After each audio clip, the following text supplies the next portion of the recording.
জোবাই দেয়।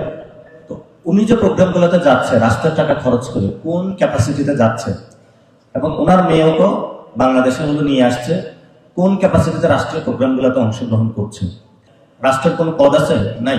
অন্য দেশে কিন্তু ফার্স্ট লেডি বা এই ধরনের একটা পদ থাকে, বা আপনি দেখবেন বারাক ওবামার যিনি ওয়াইফ ছিলেন উনি মেলিন্ডা ফাউন্ডেশন বা একটা ফাউন্ডেশন খুলে ওইটার আন্ডারে কাজ করেন। আবার যারা রাজারা আছে তাদের ওয়াইফরা একটা ফাউন্ডেশন খুলে ফাউন্ডেশনের অধীনে হলো কাজ করে। তো বাংলাদেশের এই যে গভর্নমেন্টের যে প্রোগ্রামগুলোতে যাচ্ছে, ওনার নাম কি যেন জোবাই দেয়। তো উনি যে প্রোগ্রামগুলোতে যাচ্ছে রাষ্ট্রের টাকা খরচ করে কোন ক্যাপাসিটিতে যাচ্ছে, এবং ওনার মেয়েও তো বাংলাদেশে হলো নিয়ে আসছে, কোন ক্যাপাসিটিতে রাষ্ট্রীয় প্রোগ্রামগুলোতে অংশগ্রহণ করছে।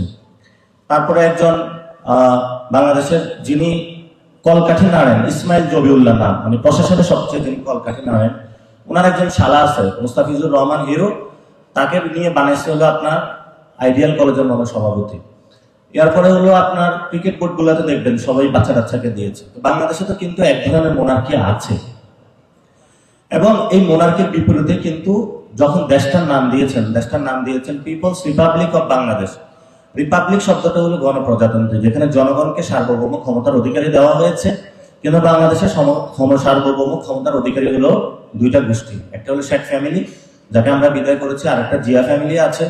আল্লাহ জানে ওনাদের কি হবে, যে অবস্থা ওনারা শুরু করেছেন এটা হলো ভবিষ্যতে আমরা বলতে পারবো। এখনই কিছু বললে আবার আমাদের উপর অত্যাচার নেমে আসবে।